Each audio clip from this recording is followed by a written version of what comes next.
All right, a warm welcome to the Global Experts Panel on Travel and Tourism webinar.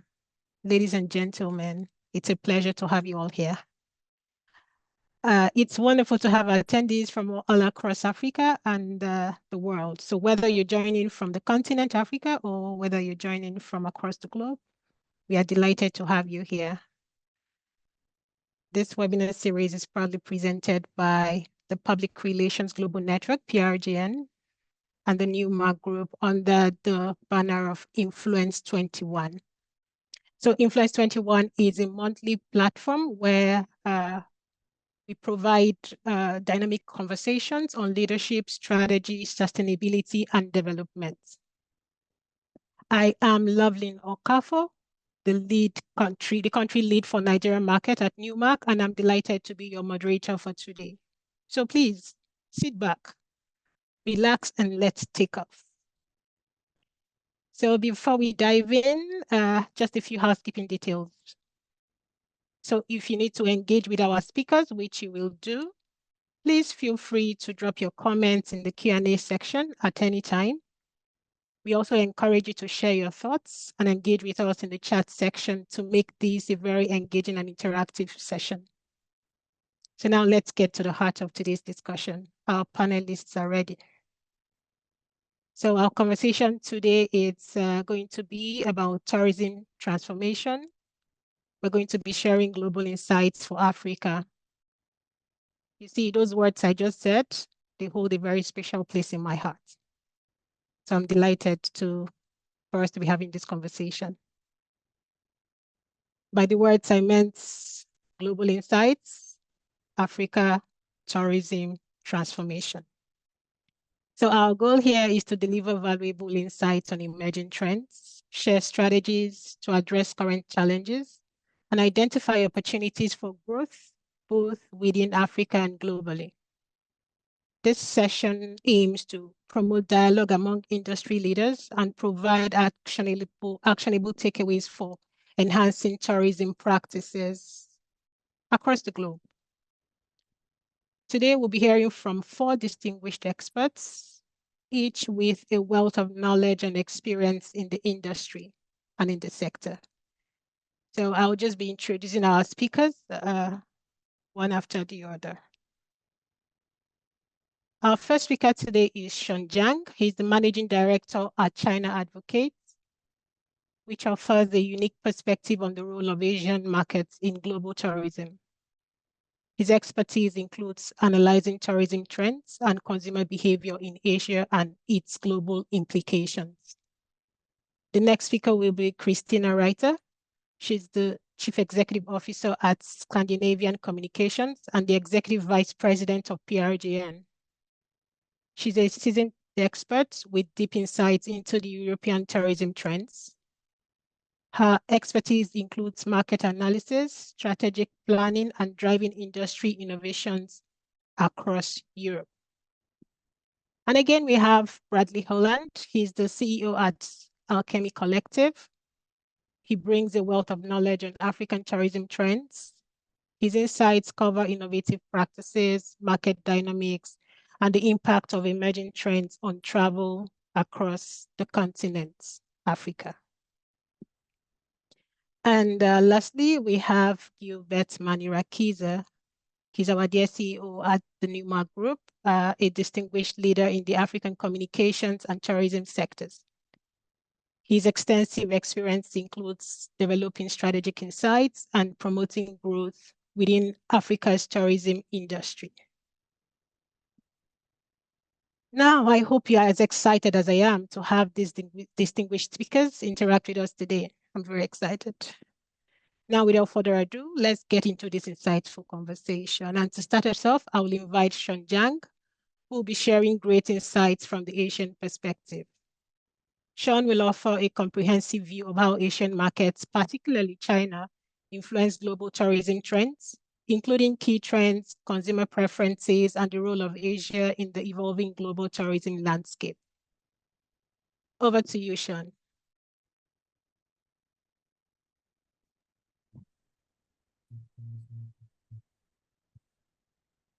Good day, ladies and gentlemen. This is Sean Zhang from China Advocate, a Beijing-based boutique consultancy firm, provides policy analysis and communication support. Over years, we have worked with well-known brands such as Siemens, LinkedIn, to British government to help them to raise their brand reputation in China, as well as boost business growth. Now, let me share my screen with all of you.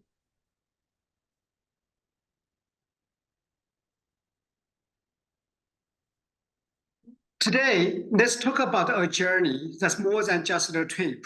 It's a transformation. Chinese outbound tourism isn't just growing, it's evolving into a dynamic force that's shaping the global travel landscape. Chinese outbound tourism has become the biggest tourist segment in the world.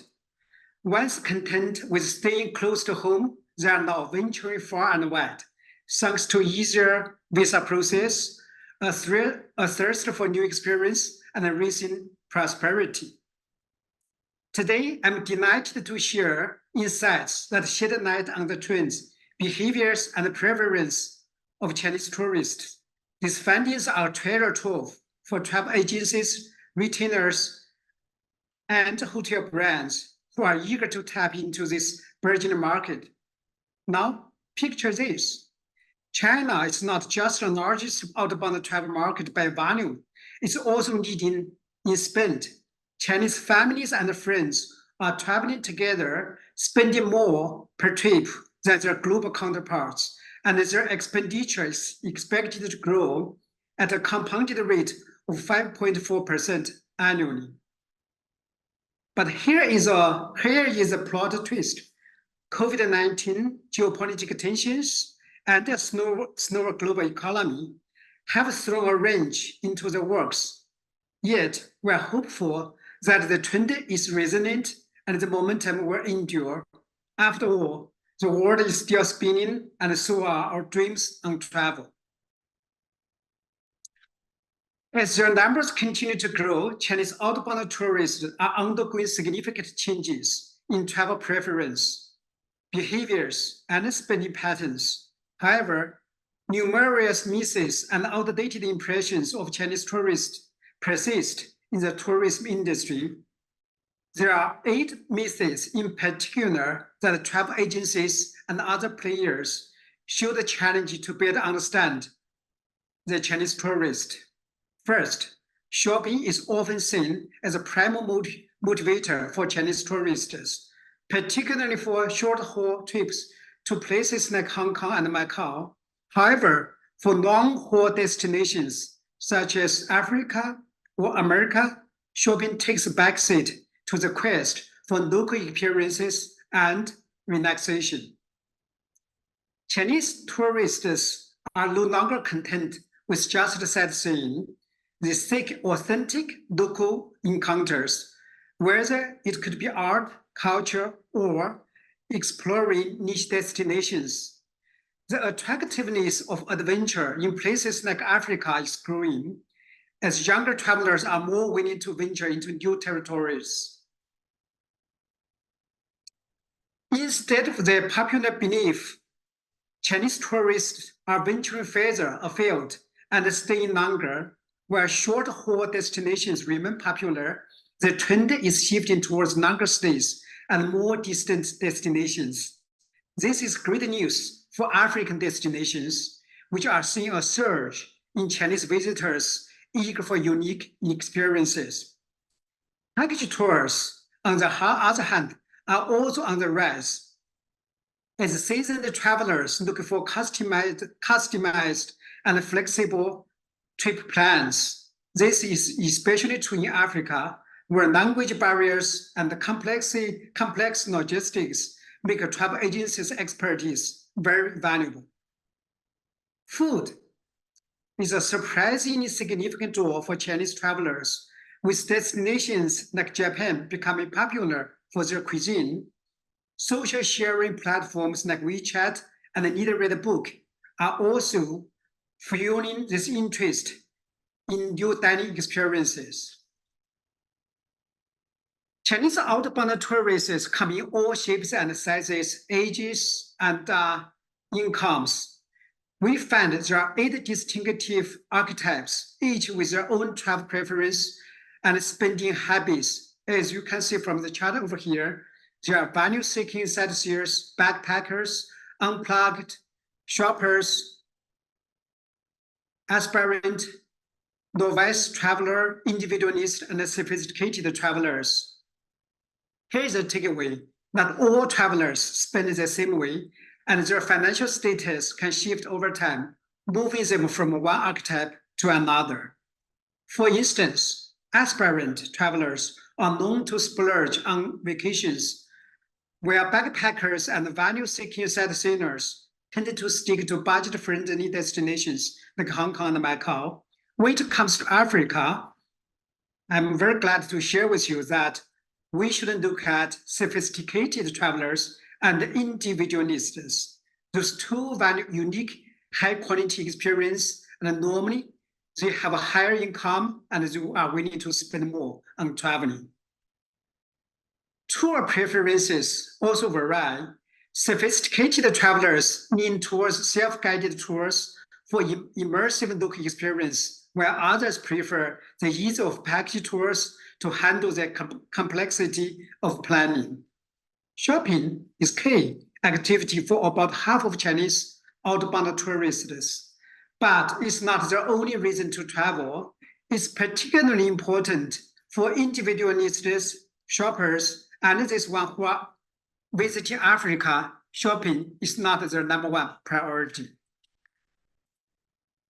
So when planning a trip, Chinese tourists typically go through 3 stages: inspiration, research, and purchase. They draw inspirations from family, friends, or social media, but turn to travel agency websites for research and booking. Sophisticated travelers and individualists who are the major group coming to Africa, they often become influencers themselves, sharing their experience on social media and influence the others. It's also worth knowing that where online travel agencies are popular, individualists are more inclined to book through mobile apps, a trend that African tourism players should keep an eye on. In summary, understanding these traveler archetypes is crucial for African business looking to attract and serve the diverse needs of Chinese visitors. Now, let's talk about Africa. There are definitely more room for China-Africa tourism collaboration going forward. I'm putting 2 pictures on the right. As you can see, actually, they are from the recently Beijing summit of the China-Africa Cooperation Forum. Took place in September in Beijing, which has been a game changer. There are leaders of over 50 African countries gathered together to discuss, meet, and release the Beijing Action Plan of the China-Africa Cooperation Forum 2025 to 2027. This plan includes a strong focus on culture and tourism, with China supporting the development of all African countries with diplomatic relations with China as a destination for Chinese group tours. I think this is a wonderful news for the tourism industry of Africa. Let's look at the numbers. Actually, the numbers are very impressive. In 2023, trade between China and Africa soared to $282 billion, setting a new record for the 2nd consecutive year. The first 7 months of 2024 saw 5.5% increase in import and export volume between our 2 continents, indicating a robust and growing economic relationship. Africa right now is a hotspot for China in many ways, from infrastructure building to tourists. According to Ctrip, China's largest online booking platform, its data shows that bookings for African trips have surged by 20% year on year, with flight bookings nearly doubled. Egypt and Kenya, which is our host, are leading the way, experience a remarkable increase in tourist numbers. This trend is reflected in the rise of small group, private, and chartered tours. Popular offerings include guided tours in Egypt, wildlife experience in Kenya, and cultural excursions in Morocco. These trips are not just about sightseeing. They offer stays in unique accommodations like desert tent hotels. The most visited African countries by Chinese tourists include Egypt, South Africa, Morocco, Kenya, Tanzania, and Nigeria. Chinese travelers are venturing beyond the usual suspects, exploring diverse destinations across the continent. The duration of trips is also increasing from 8 to 10 days to 14 to 18 days. This is wonderful news because it means that Chinese people can have a deeper immersions into natural parks, wild camping, and other adventures. We also found that long-distance cruise and island vacations are also gaining popularity. So what does that mean? Look at this wonderful picture between China and Africa cooperation. We find there are immense opportunities. I think for African tourism practitioners, the key takeaways are quite clear. Number one, tailor marketing strategies to customer segments. As we have said that there are two archetypes as major visitors to Africa, individualists and also the sophisticated ones. So this inspired by friends and family or research through online travel agencies are prime target for package tours. The sophisticated and the individualist segments seek unique, high-quality experience, and that is where our product innovation should focus and offer. Number two, capture the high-income segment, which is on the rise and looking for customized, exclusive, and private travel experience. These travelers are likely to book through online channels and are interested in unique adventures in destinations such as Kenya in Africa. So to attract these high-end travelers, travel agencies and marketing agencies in Africa must offer unique and customized services, leverage customer insight and scarce resources at destinations, and know how to use Chinese media, no matter it's business media, state-owned media, or social media like Need Read Book, to promote and attract Chinese customers. So in conclusion, I think Africa's potential as a destination for Chinese outbound tourists is immense. With China-Africa cooperation flourishing, the tourism sector is poised to become a vital part of our cultural exchange. For this in African travel industry, the opportunities are abundant, and we need to act swift to grasp this opportunity. Thank you.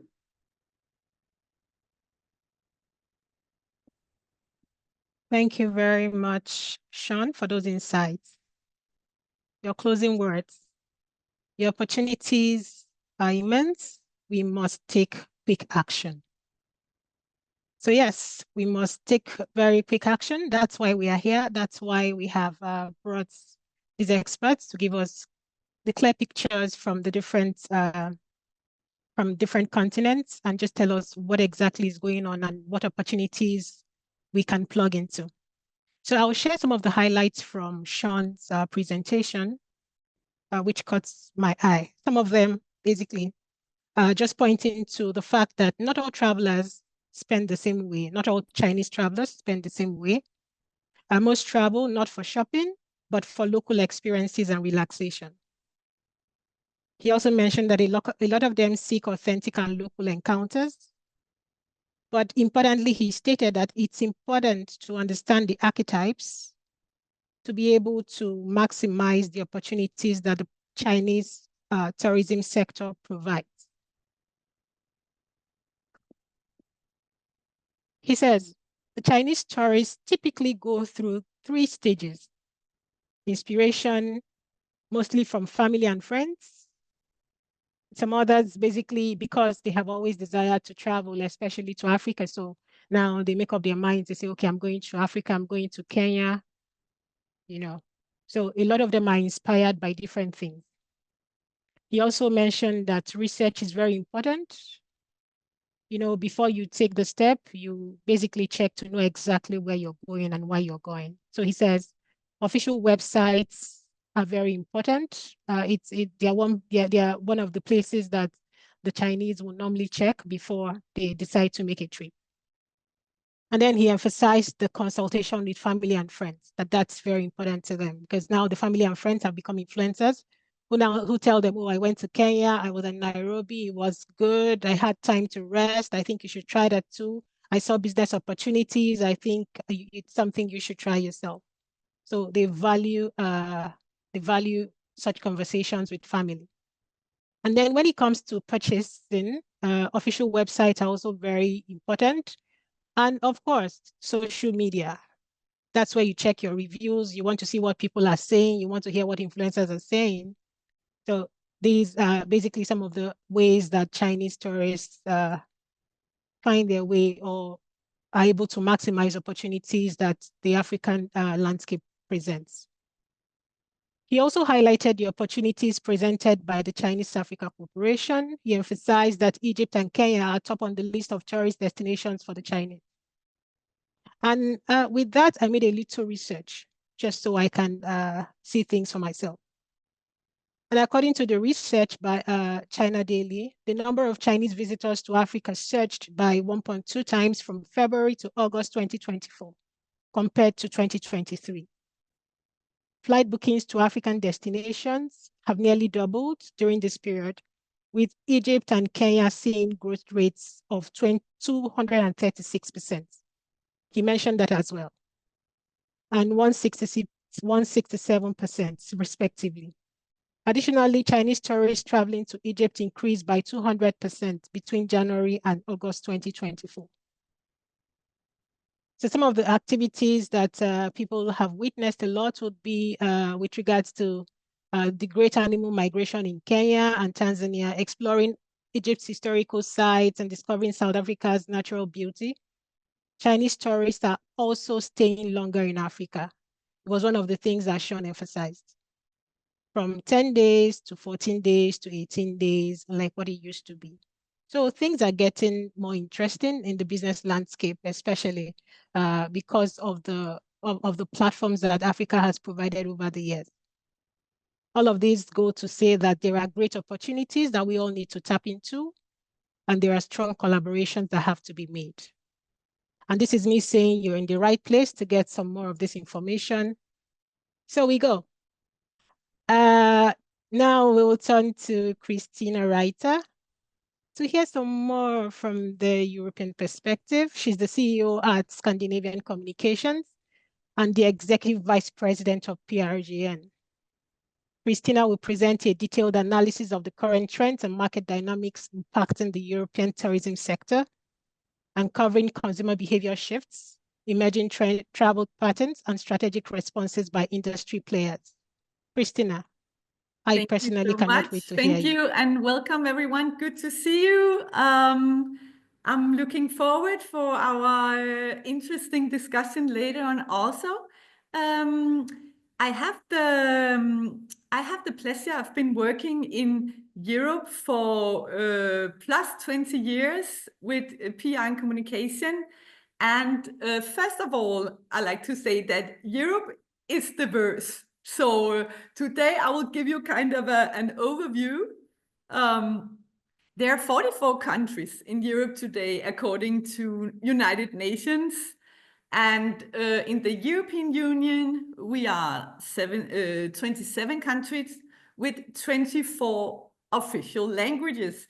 So in that sense, I'm sure you could imagine that when we work with PR and communication and we want to attract audience from the European countries, it's very important that we look into each market to adapt our communications to each culture, each market. And I'm sure you know this from Africa as well.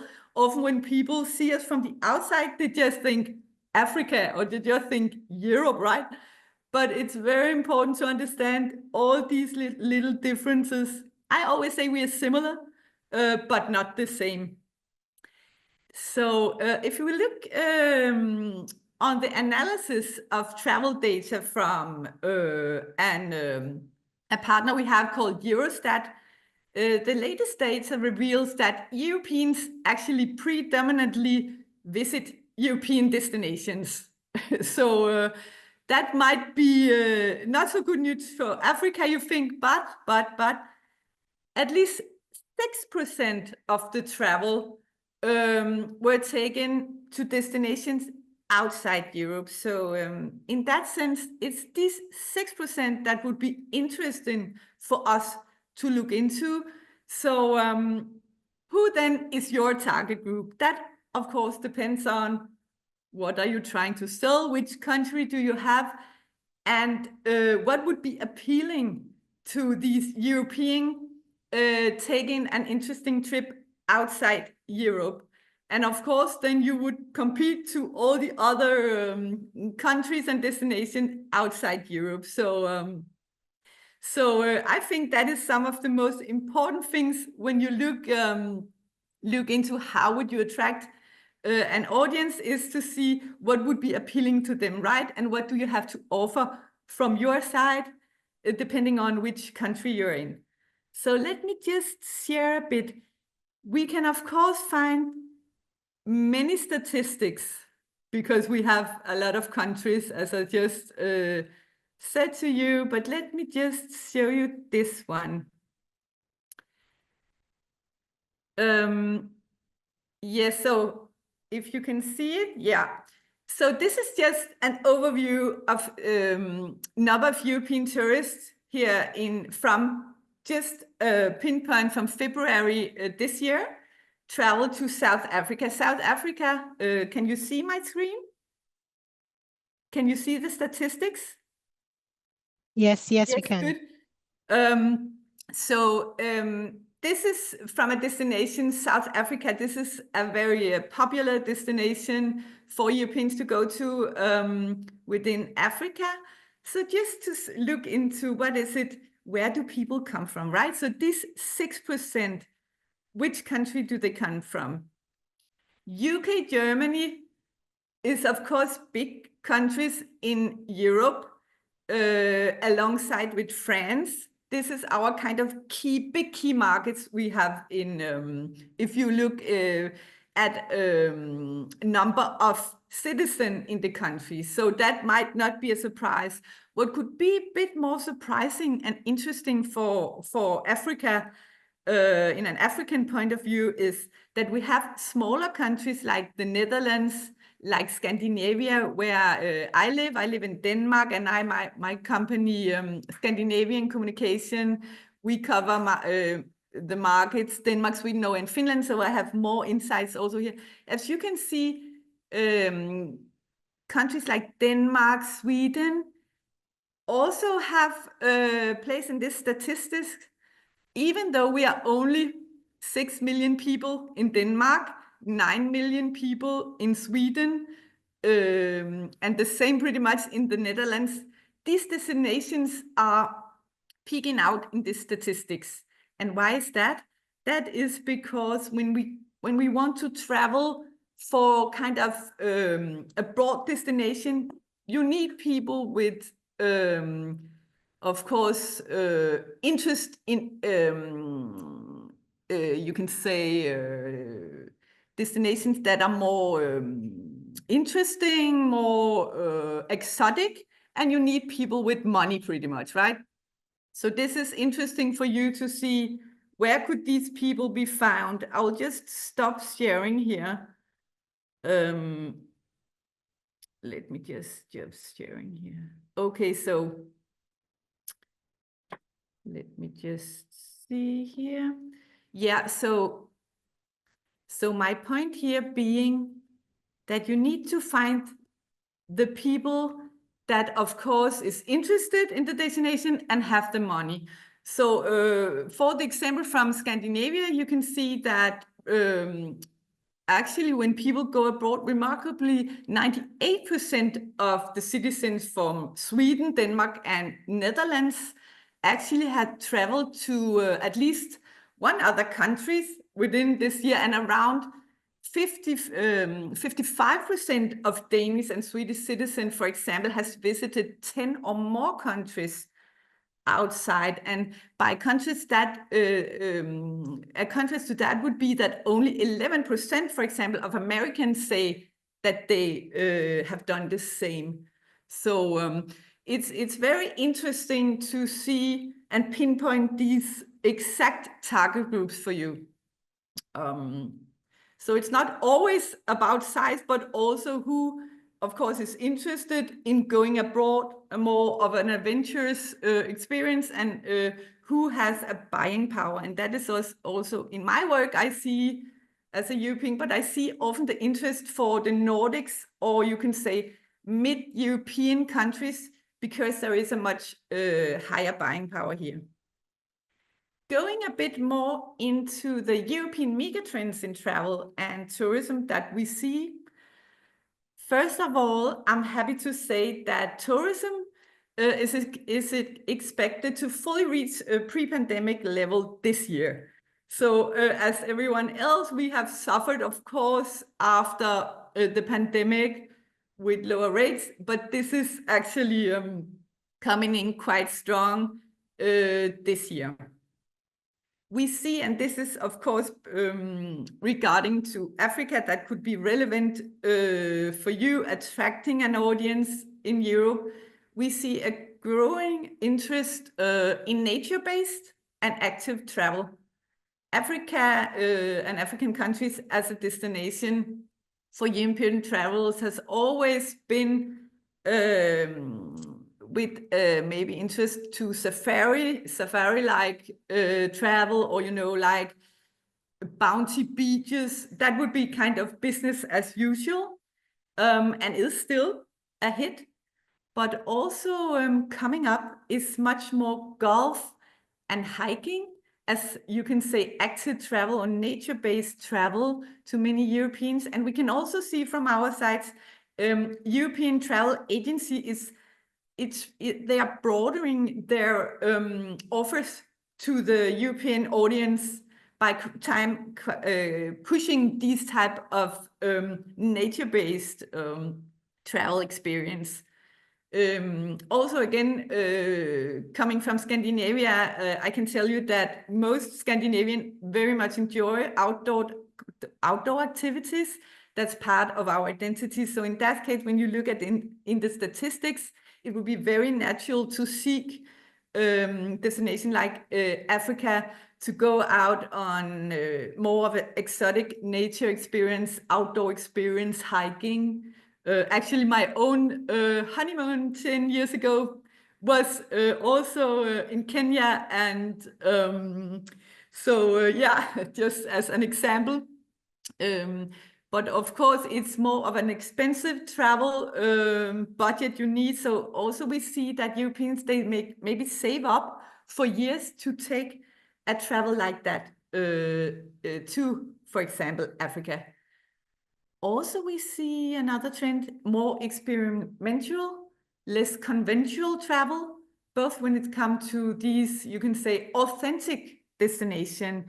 European wants to know much more about the local countries that they visit. That could be food, culture, maybe crafts.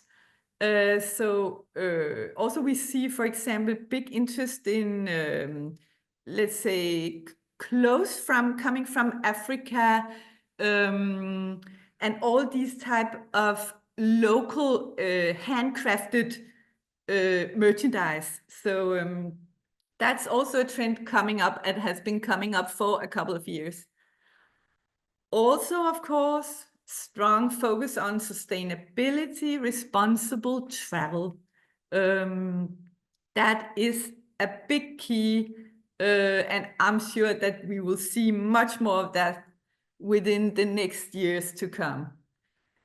And last but not least, in the megatrends, safety is still a big issue for European travels, and that would be a key. So even if you want to consider the destination, you would look into, as a European traveler, to crime statistic, or how can you be safe when you travel, maybe also with your family, maybe with kids, because some other trends that we see is actually that we see more families across generation traveling together. For destination like Africa, we see more combined travel with business and leisure. So again, also could be interesting unique selling points for Africa towards an European audience. What's the then key factors in decision making when you're a European? Picking a travel or an interesting trip outside Europe. So the 6%, well, we would look into an authentic experience, personal safety, as I said before, the focus on sustainability, responsible travel, and then financial cost, and then flight availability. So from the European segment, it's not about cost so much, because you have this audience that has a higher buying power. So that also maybe be interesting for you to know that it's all the other things that would be first when you want to attract the audience from Europe, because you need a higher buying power to even go to a destination like Africa. And you also maybe need to be a bit more adventurous going on a longer trip like that. And you could also compare maybe to a destination like Australia or Asia. So Africa would be in a competition with these type of destinations in the 6% that would go abroad and not traveling with it within Europe. So what could be channels to reach these European travelers then?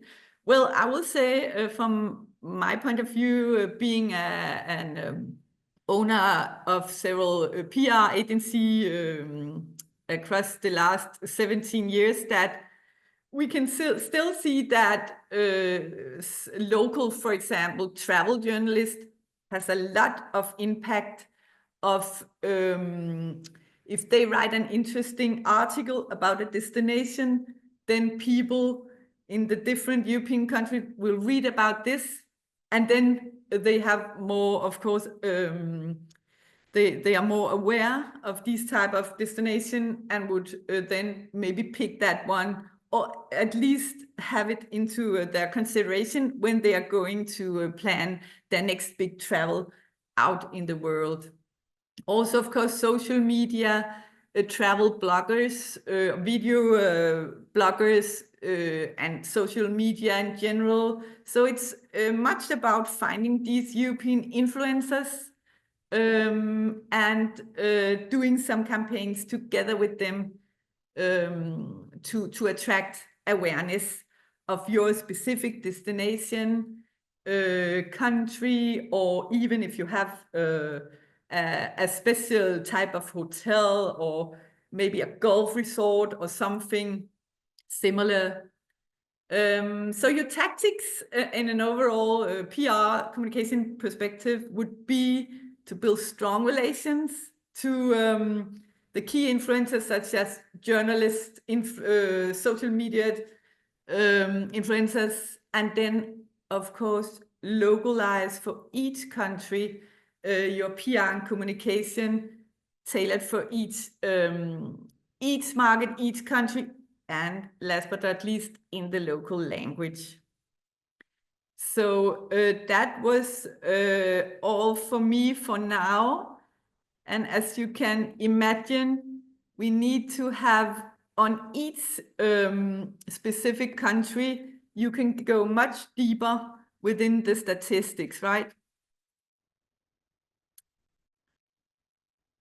So thank you for me from now, and I'll be happy to answer some question later on.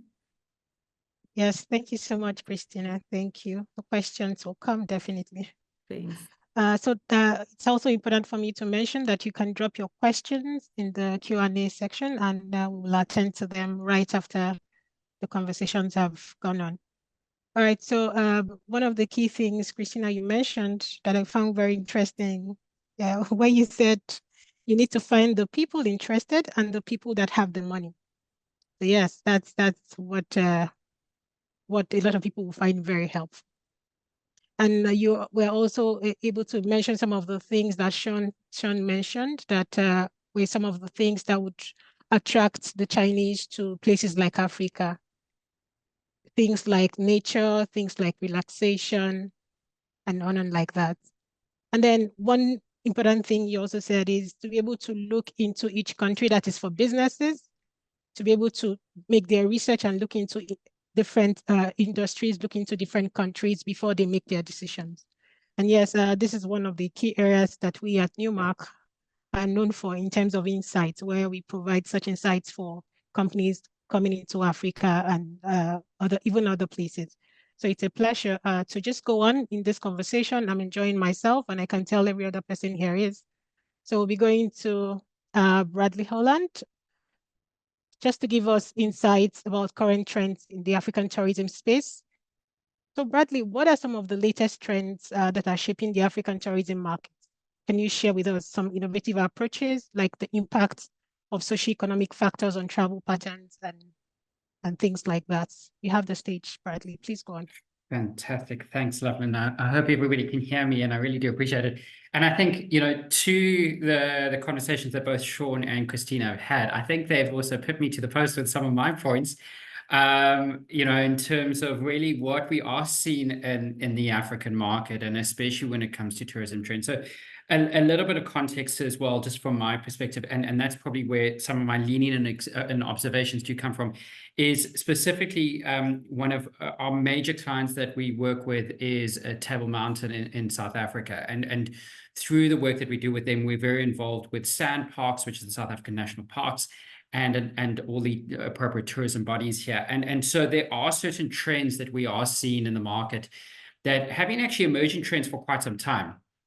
But what's interesting is that a lot of the trends that we're starting to see were trends that actually were mapped out pre-COVID. I remember I was working very closely with the local tourism bodies and our client, Table Mountain, to try to develop a 3-year strategy for tourism in the local market with a specific lens of how to draw more tourists to South Africa and the Southern African region.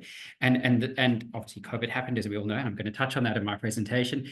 But what we're finding is actually a resurgence of those very trends that were starting to kick off, kind of faltered completely because of COVID, but now have made an absolute resurgence, but just with a slightly different approach to it. And I'll talk through some of that. So I think just firstly, and I know that Gilbert's also going to unpack this a little bit more, because a lot of his focus and insight with the team at Newmark Group is across a large part of the Central African region, and so would have insights that would also help answer some of the questions I've seen in the chat. But what we did see is that I think when it came to African tourism, pre-COVID, and this is sort of where I got the stat from that original strat that we put together, was we're looking at in 2019, about $169 billion went into the continent's economy, which was roughly about 7.1%. And so there were a lot of key destinations that we're still seeing as core hubs, South Africa being one, Kenya being another, Morocco and Egypt, which I know Christina and Sean mentioned as well. But there are emerging territories where we're starting to see this surgence of economic activity, specifically around tourism. And I'll talk to some of the reasons why that's happening.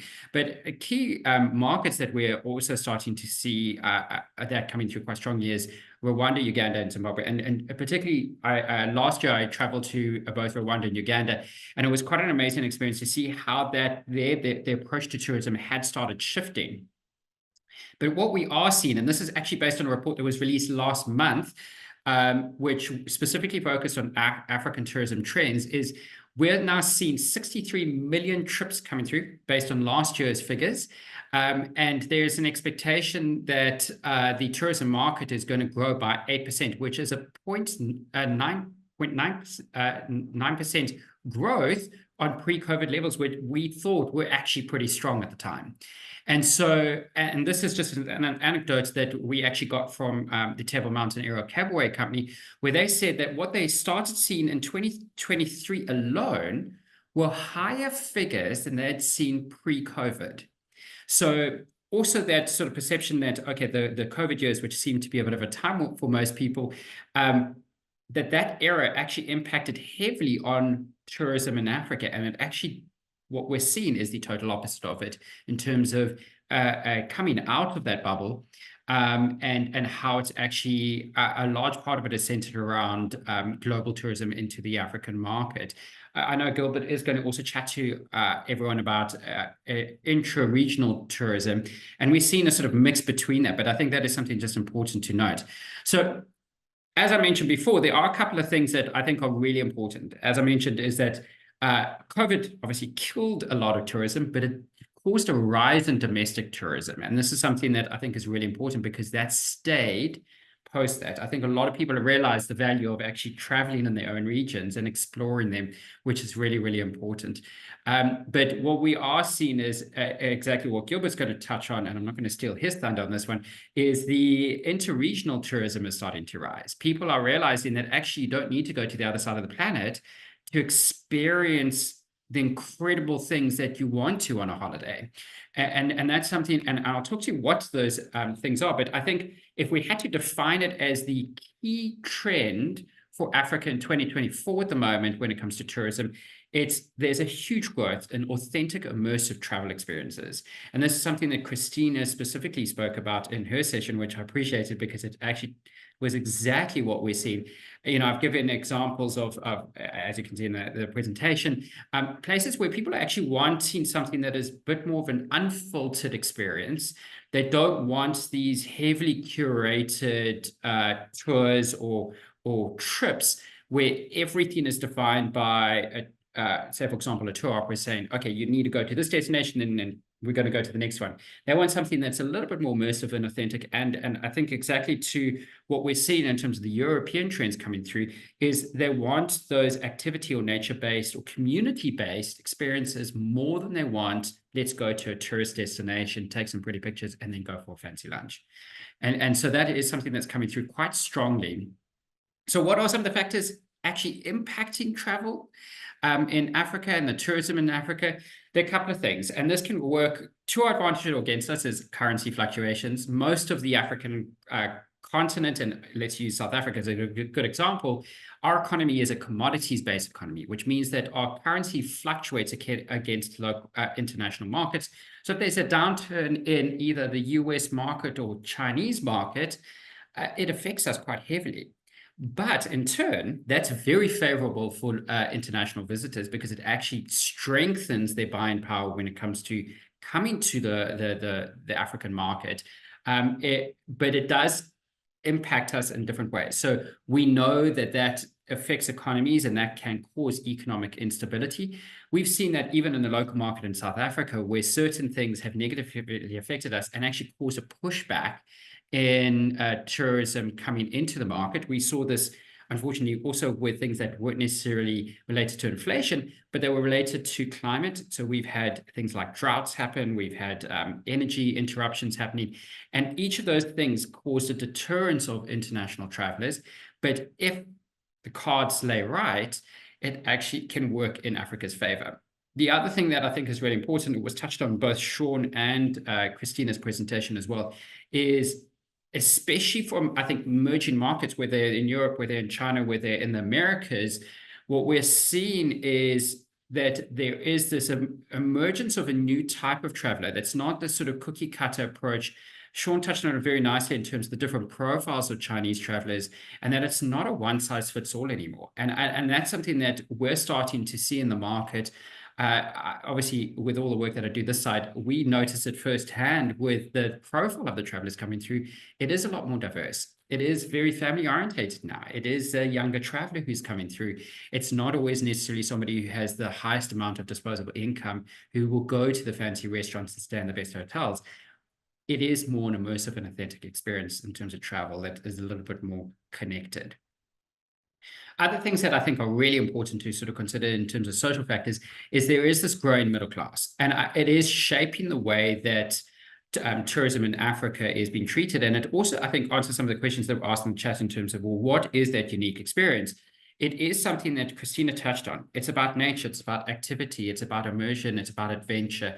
And that doesn't necessarily always mean, okay, well, we're promoting something that is ridiculously expensive by going to, say, for example, a safari. You can actually experience something in a market in the African continent where it is more unique and authentic in its experience, and actually attracts a different type of profile of audience, which is a larger base to work with, which always works in your favor, right?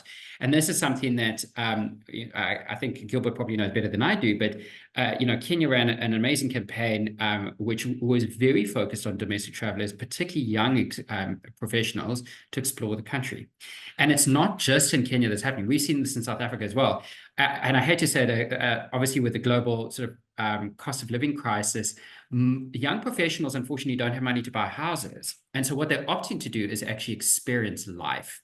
And through that experience, it means actually traveling as a primary point of being able to do that. And so this is something that I think if tourism bodies and organizations and even tour operators are smart about it, is understanding that unique trend, whether it's good or bad, but tapping into it to actually make sure that the experiences meet that need that we're starting to see. The other thing I think that is really important, and it was a question that was asked, and I think it is something that's really important to touch on. What we've seen in South Africa, and I think across the African market, is this unique opportunity when it comes from a tech point of view that beats any other developed nation.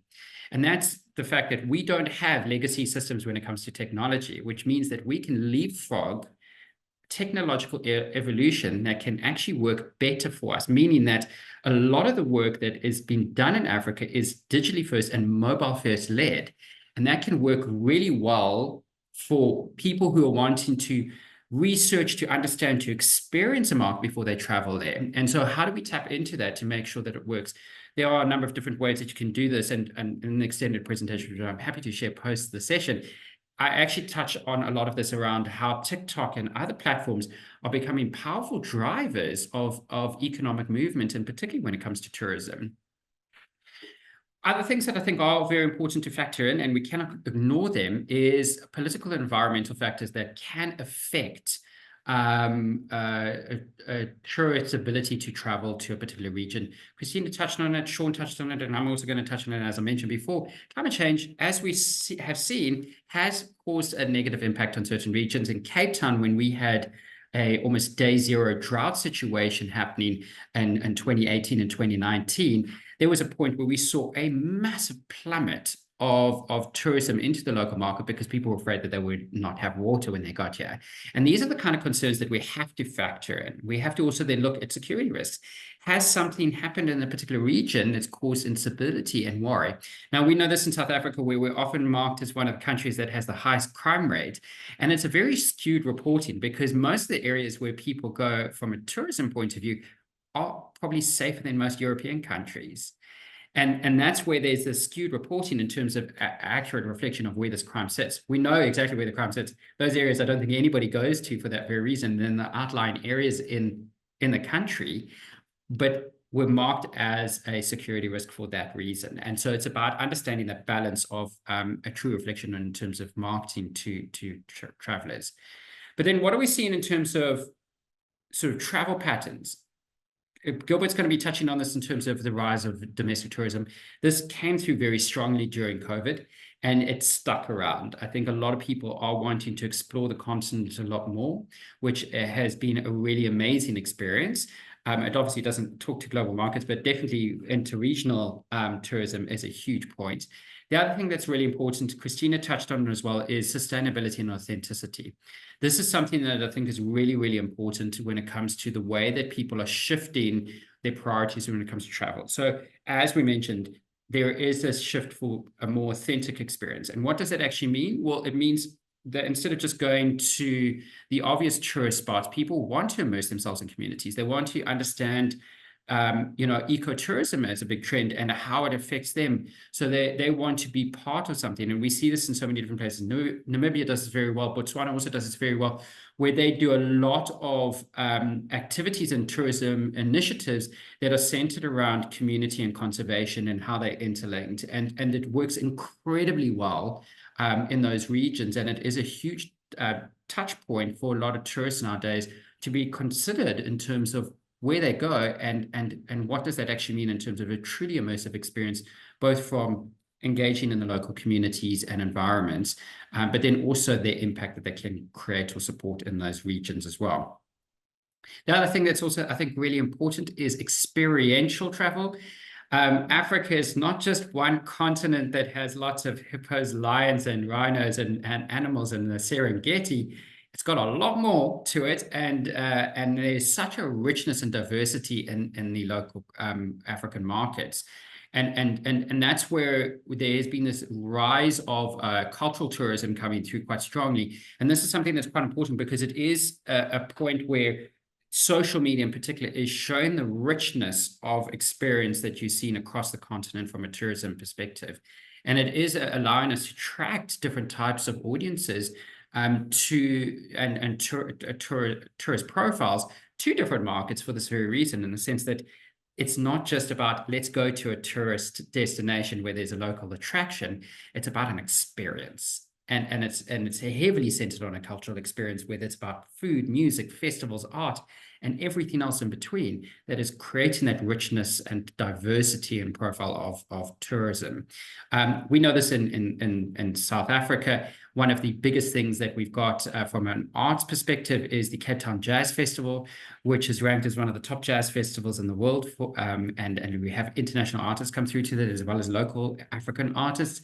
And it is hugely celebrated. And you've got thousands of people come through just for that from around the world for an experience that's got nothing to do with a Table Mountain or a local theme park or something like that. I think the other thing that's also quite interesting to note, and we're seeing this in South Africa in particular, is this concept of human rewilding. And what does that mean? In essence, it's about humans actually realizing that the world around them, as tech-driven and as capitalist as it is at the moment, is a lot for most people. And so people are desperate to reconnect with nature. And so this is something that Christine also mentioned in terms of, instead of just the obvious ones of safaris and beaches, people are wanting to go out into nature and reconnect with them. And so what we are seeing actually as emergence in the Southern African region in particular is this concept of forest therapy or forest bathing. And basically what it is this idea of doing kind of like a hike, but it's not quite. It's actually more centered around the idea of connecting with the nature and taking those moments to pause in nature itself. And I think people are finding this point where they're getting to a stage where they just want to disconnect. And so from a tourism point of view, this is starting to rise as part of that consideration of how do we get people just to reconnect with nature? It marries itself very nicely to the ideas of conservation and sustainability as well. And this just adds another layer to it that makes it very personal for people as well. So what can be done to improve the approach to tourism? It was touched on in terms of technology. I think technology is a massive driver for things. We've seen this in terms of new platforms that have come around, and all the rise of platforms in the local market, even though they might have been big globally. I think in the African market, they're starting to rise over the last 5 years. But what we are seeing is how technology is shifting the way that people engage with the market, whether it is using TikTok as a powerful tool to do storytelling and bring people closer to experiences in the African continent, or it's using things like VR. So what we did in the local market in South Africa is we had a partnership with the South African tourism body to do a VR experience at Table Mountain. And particularly during COVID, this worked very well, where people could actually have a virtual 360-degree experience that they could connect with to experience Table Mountain, even though they couldn't reach it. And so what we found as especially post-COVID, as a huge trend around that, is it allows people to actually have that immersive experience before they come experience it in real life. And it allows for a richer sort of research and planning experience, which can be very valuable. The other thing that I think is really important as well is how AI can be a very powerful tool. I know there's a lot of aversion around, oh, what is AI going to do? Is ChatGPT taking over storytelling? Is it real? And what we're starting to see is that if used smartly and correctly, especially from a tourism perspective, you can use it to tailor experiences. So as Christina and Sean pointed out, there is a sort of a diversification of the profile of tourists coming to the African market. And therefore, it's imperative that we don't do a one-size-fits-all, because each of those profiles has a very different need. And so the best way to do it is use big data, use AI to create those very uniquely tailored experiences that are based on who they are, not necessarily an audience profile from a particular regional market that's stereotypical, which gives a richer experience for most people. The other thing that obviously was mentioned, I'm not going to go into cognizant of time, is sustainability and ecotourism is huge. We've seen this across the board in terms of different things. I've given examples on the screen, but this is something that I think is really important. We're seeing this as a massive driver. Just in the local market, we're seeing that ecotourism in particular and sustainability, it is fast becoming the #1 reason people actually travel to the local markets here. And this is something that, if factored in correctly and woven into the tourism marketing, it can work very, very well to drive the right kind of profile of individuals. And equally so, mentioned earlier, and Christina also mentioned it very as well, is this idea of connecting with communities. It creates a more authentic experience. It means that people are actually connected with the place they're going to, as opposed to having this very manufactured experience. It's more unique. It's about getting to know the people and know those experiences. It's always, we hear this when we go on holidays, experience a place like the locals do. And I think from a tourism point of view, this has become a huge push in the African market in terms of really driving that home to say, actually, the experiences and the richness of our environments around us actually come from the people. And how do we connect tourists with them and make it a little bit closer? I think the one thing that's also very important as well is that it is important to have that really meaningful participation and conservation. And this is where I think tourism bodies play a huge role in this, is how do we connect conservation and sustainability with the local communities in a tourism-led focus. And this is something that's possible. A good example that was given actually in one of the reports that I read recently was that in the Singita lodges, it's not just about experiencing wildlife, which is obviously what they're very focused on from a safari point of view, but it's actually specifically looking at conservation and community-led initiatives as a huge driver and experience of that, of the stays at their lodges as well. So what are we seeing in terms of emerging regions where they seem to be getting this right? Some of the top regions that have been ranked based on a couple of reports is Rwanda, Benin, Sao Tome and Principe, and Ghana are huge regions where they've managed to find that sweet spot between conservation, tourism, culture, and community to really get it right. You're obviously seeing also where collaborations are coming across quite strongly. So a good example is in Rwanda, they did a strategic partner with Arsenal to amplify global awareness. Now, whether good or bad, because we've seen this in the local market in South Africa, where it can also be perceived as a misspend of money, it can actually put us on the global map. And that's something that, if done properly, can help actually raise the profile of the region and the stories. We're not just a big safari, that there's a lot more richness to the African market that I think is starting to come through quite strongly. But the key thing here, and I'll leave it on this particular point, is that What is really, really important is that there needs to be a much bigger spotlight on the storytelling in tourism. I think it's not done enough. We're seeing this as a sort of bigger trend from a marketing point of view, where storytelling is coming across, and particularly integrated storytelling is coming across as the #1 trend at the moment. So what does that actually mean in simple terms? It means that instead of actually marketing a destination or an attraction, it's making stories that are centered around real life people and experiences that tourists can relate to or connect with. And that will drive a much richer desire or aspiration to come to a place, because it's based on something that is a lot more real to individuals and to tourists themselves. And so it is a strong point to consider when understanding the different factors. How do you get it right? It starts with people, because people do connect with people. So I'll leave it at that. Thank you very much. Thank you very much, Bradley. That was some great insight. Thank you. Thank you. Now we have lots of questions coming in, and it will be good for us to give people some time for their questions to be addressed.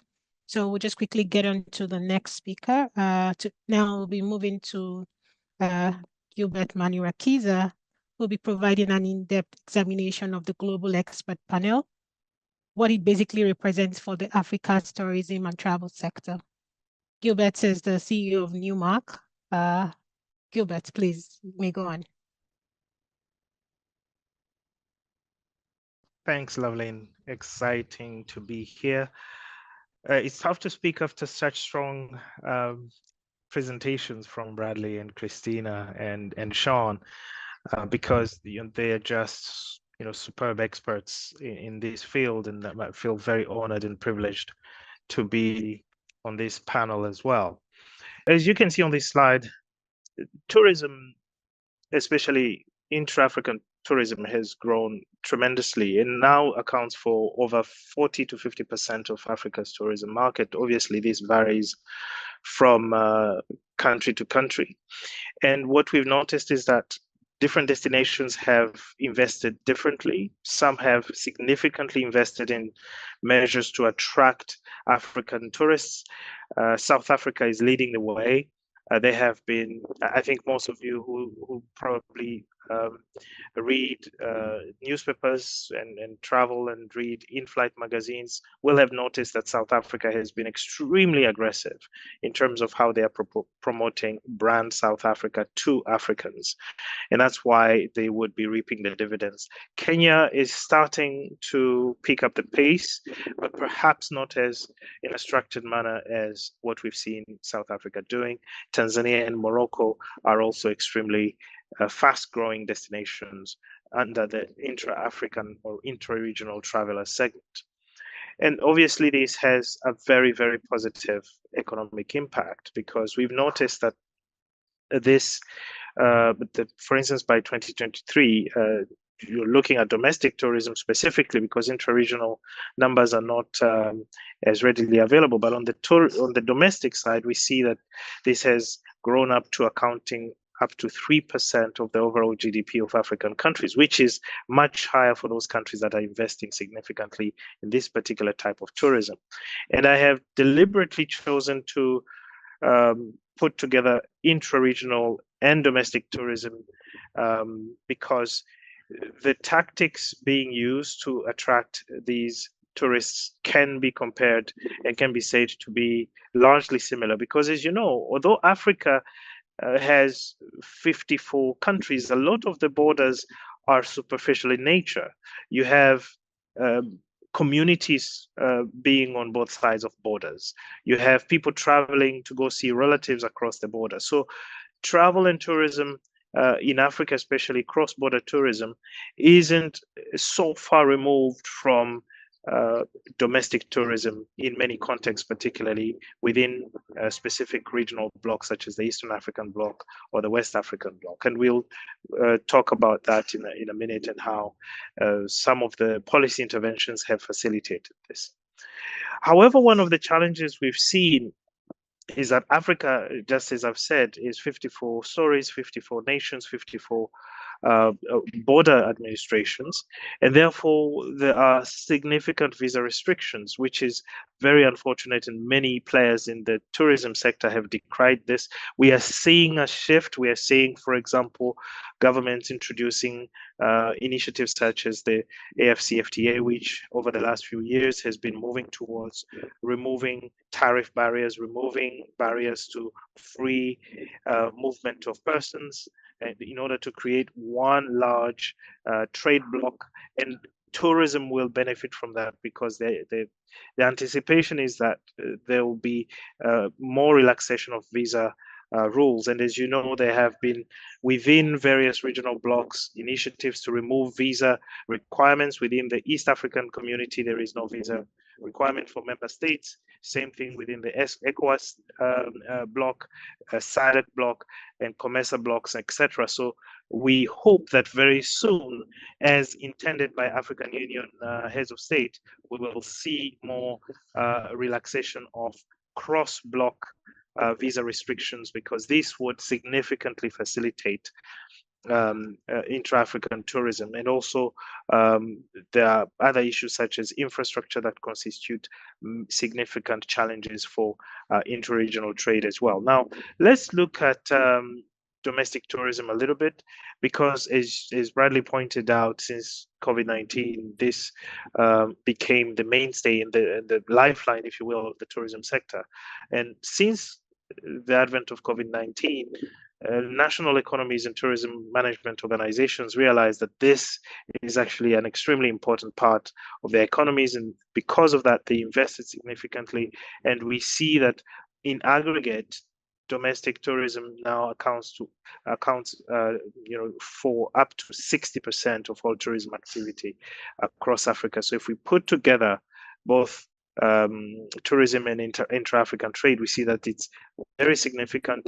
And interestingly, the demographics of the people traveling are very, very interesting. We are looking at 25 to 34 age group being the most active in domestic travel, accounting for up to 35%, which is quite significant. So as you can tell, this is a very exciting prospect for Africa's tourism, and we would expect that going forward, this is going to continue being quite interesting.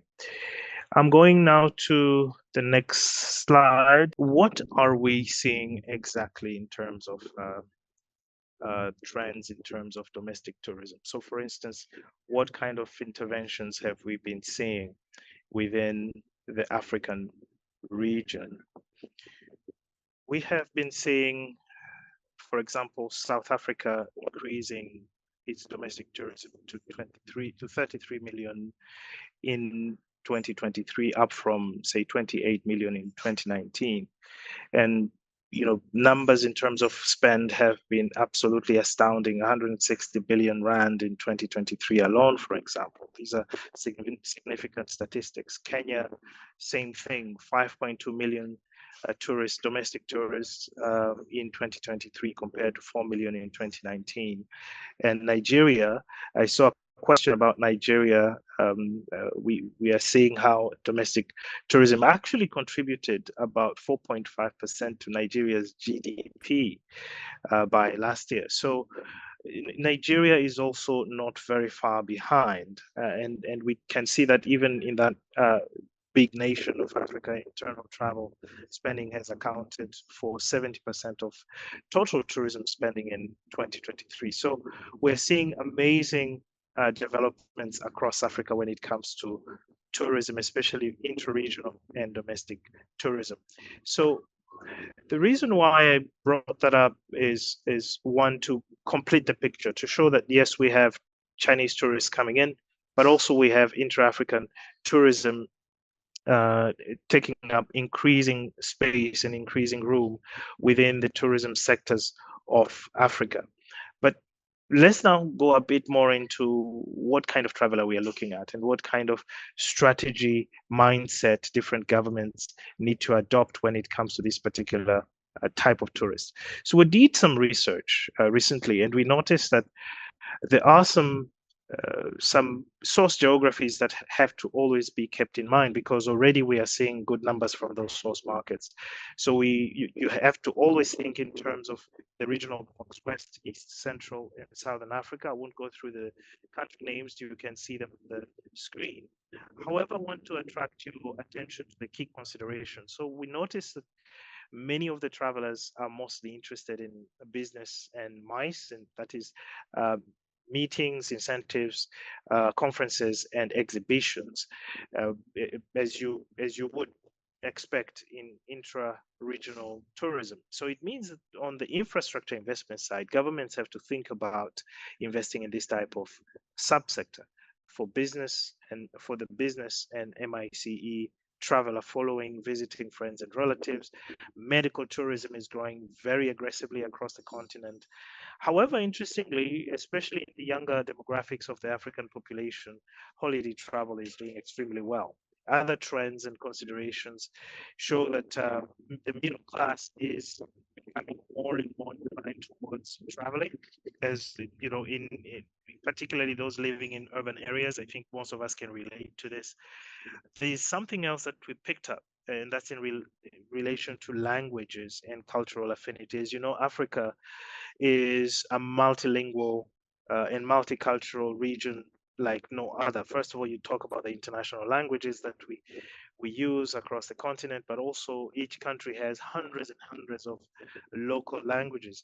So we have picked up in our research that Francophone speakers will tend to want to visit countries that will be able to serve them in that language. So if you are a tourism management organization for a country that is Anglophone, you should think about having trainings for your tour guides and your other professionals in these various major African languages, or at least languages that are spoken in Africa. Because what we've noticed over the years is that the languages that are mostly invested in are actually European languages. We've seen a trend shifting towards Chinese and Mandarin specifically, but I think that maybe one of these days we need to see more colleges offering Yoruba as a language, or other African languages from countries and source geographies that are giving very strong numbers in terms of intra-regional tourism. I will not go through the very specific elements of which channels to use to reach this particular type of traveler, this intra-African traveler we're talking about, but generally speaking, you want to go a 360 degree, you want to adopt a 360 degree approach to reaching this traveler. And South Africa has been doing this very well, because out of Nairobi, I've been seeing their adverts on TV, newspapers, all digital platforms, etc., with the right imagery and the right content for this kind of traveler. And the reason why I'm ending with that slide is because I also wanted to segue into talking about the global expert panel that is the reason why we are here together. So as you may know, or maybe may not know, the global expert panel is an emanation of the Public Relations Global Network, which is a global network bringing together some of the best local agencies from over 75 offices, that is in the Americas, in the European and Middle East and African region, as well as Asia Pacific. We are a fast-growing network of some of the best communications, public affairs, public relations agencies, and that's why we thought it best to actually bring together some of the best experts in this field of tourism and travel to help Africa grow its own capabilities to attract more tourists, not just from outside, but also from within the continent. And this is what I've just talked about. Newmark is one of the Public Relations Global Network members, and also Christina and Bradley are fellow CEOs from two of the most vibrant member agencies within PRGN. The global expert panel consists of some top experts, all of them C-suite CEOs coming out of these agencies that I've talked about. That is the agencies that form PRGN. That obviously the ones you see on the screen are a cross section of the leaders we have within the GEP. They have tremendous experience within the tourism and travel sectors, and that's why, as you can attest, we've gotten more than our money's worth by just listening to these experts. And this is just 3 of us from the GEP, and the GEP is a very small cross section of the members of PRGN. So you can see that the think tank that this global expert panel consists of covers really the entire globe. In Africa, we have a very strong representation. I think myself, Bradley, and Loveleen, who is moderating us today. And also we have pretty much every continent represented on the GEP. And we are inviting all those stakeholders interested in developing Africa's tourism and travel sector to reach out to us so that we may be able to provide this kind of support to the African continent for more job creation and faster economic transformation. And I can even say, in order to leapfrog technological advancements and also to leapfrog the development of the tourism and travel sectors, borrowing the word leapfrog from Bradley earlier. I have a few other insights I want to share, but I'm aware that time is not on our side. I just want to kind of highlight some points that mirror what my 2 colleagues have said, just to send the point home on some of the strategies that the tourism and travel management organizations listening to us can adopt more specifically and more practically. And this is pretty much mirroring what my colleagues have said, but I've picked this up in a more summarized way. So we see that we have to focus on substance over image. In Africa, we see that many tourism organizations, particularly tourism management organizations in various countries, rush into communicating, and sometimes without investing significantly into some of the infrastructure, safety, and services that are required for the experience to be wholesome and to be as promised. So it's important that substance is the priority over image. And obviously, I say that as an image professional in the PR field, but there are some things that communication and branding can do, and there are some things that we cannot do and that we shouldn't have to do. So it's important to avoid superficial narratives and messaging campaigns, because that could come back to significantly harm the destination. Strategy. It's important, from what everyone has said, to align your branding efforts with economic and other social development goals, and to keep those in mind as you design your strategies, and also not just look at the tourism sector in isolation, but also think about the entire sector value chain in order to include all the stakeholders and actors. Local communities, Bradley put this very succinctly, but also very correctly, that we have to involve local communities in everything that we are doing, because at the end of the day, yes, tourists are coming to see what they have to see, but we've seen situations of conflict between local communities and tourism investments, and even tourists in some cases. So it would be good to encourage locals to be part of the story, to be brand ambassadors themselves. And this we've seen work very well in certain cases. Competitive advantage, competitive identity. All markets in Africa can claim to sell a safari experience, or can claim to sell what they see their neighbors offering and try to copy others. And we've seen some of these attempts in many cases, and they always fail, because identity is really very key. When you go to France, there are some things that the French claim to be theirs, and that's why you go there.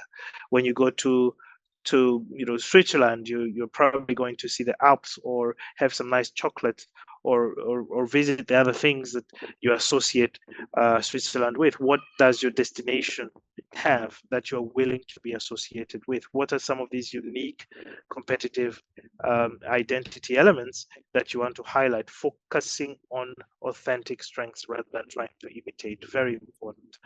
Emphasizing purpose and values, and this is where sustainability comes in. Having a clear purpose for the destination, things like core values. People may associate this with companies or even individuals, but destinations also can have core values that resonate with target audiences. And obviously, one of the things that we've noticed doesn't happen as well is measuring, but measuring tangibly, assessing the brand of your destination, the brand of the products that you have to offer. Africa suffers a huge brand reputation deficit, not because of the actual substance of safety issues or the actual substance of security issues, but because we actually don't take time to stop and analyze what kind of brand perception do we have. So using different tools, I've mentioned one of them here, but the experts that we have here and the various agencies that we represent within PRGN have excellent capabilities and tools to be able to assess what is needed in order to be able to have the right perception. The reason why many Africans don't have the same safety or security concerns when they are visiting other countries is because we have a different perception of other countries. We have more nuanced perceptions. So if you have a relative across the border, they might tell you that, oh, don't worry about that safety issue that is in the news because I'm living here and I don't see any problem. And the African will travel to another African country that may be in the international eyes problematic or risky. But that's because we have a different brand perception compared to other regions. So it means that brand perception is very critical in the decisions that people make. And obviously, I'm just repeating what my colleagues have said as I mentioned that. Long-term commitment is very important when it comes to the tourism sector. And also one of the things we've noticed is not always on the menu is policy integration, whereby you find investments and measures that are not really supported by policy. For example, what I said about the visa. The various visa restrictions for African travelers and even global travelers. You want to attract these tourists, but you take them through an absolutely arduous visa process. So it's important that policy, brand, and investments are integrated together to form for a formidable trident of success for the tourism sector. Innovation and creativity, Bradley was talking about some of the innovative integrations of AI and other technologies, and I think that fits in there. And sometimes you could foster local innovation, invest in innovative projects by your local populations and communities, and allow them to be able to benefit from their local tourism offerings. And that might entail a lot of learning from one another. So the way we are here, learning from the Chinese, learning from Europeans, learning from South Africans, learning from Nigerians and from Kenyans, I believe can foster an innovative ecosystem. And that's why the global expert panel exists. And that's why we are here today, so that we learn from each other. And I will end with prioritizing actions over words, because a lot is spoken, especially in Africa, where we have beautiful policies. We have AFCFTA, Vision 20, Agenda 2030. Every country has a Vision 20 something, but we actually don't invest. We don't hire the right people. We don't get the right advice. We don't actually put the right incentives in these sectors. And because of that, we mean well, but we never manage to build those products that people will travel all the way from China to invest in. Obviously, we've heard that there are countries that are doing very well, Egypt, Kenya, but Africa is 54 nations. And I'm looking at the entire 54 nations as I say that we need tourism and travel sectors to help transform this continent into a fast growth, a highly developed region. And I'm very passionate about that. And that requires being very practical about what we do both on the destination side and on the expert side, that is for us who are in these branding and PR sectors, to make sure that we actually get things done. I'll stop there, Loveleen. I'm sure I've taken more time than I should. But if there are questions, maybe there will be an opportunity to mention some of the other things that I didn't get to cover. Back to you, Loveleen. Thank you. Definitely there are questions, Gilbert. Thank you. Thank you for those very beautiful insights. We'll just go on to the questions now. There are a lot of questions, and I'm hoping that we can take as much as we can before we have to round off the session. So I'll just get right into it. We have a question from Yoliswa for Christina. So she's asking, what role do you see technology and digital innovation playing in reshaping travel patterns in Europe? How can African markets adapt to these changes? Thank you for the question. I will say actually that Bradley pretty much covered that area on the technology, but if I'm a bit of a technology nerd myself, so I will try to make it short. But what we could see in maybe top 3 tech trends would be artificial intelligence and machine learning has become more an integrated part of tourism industry. So that meaning that, let's say you could have some AI-powered chatbots, virtual assistants, assisting travelers through their journey. You can both from trip planning to real-time support on site. Also, of course, within sustainability, there is also a lot of interesting things happening with sustainability becoming a more increasingly important factor for travelers, technology, where you can also have, for example, your mobile application platform providing information about eco-friendly accommodations or sustainability activities.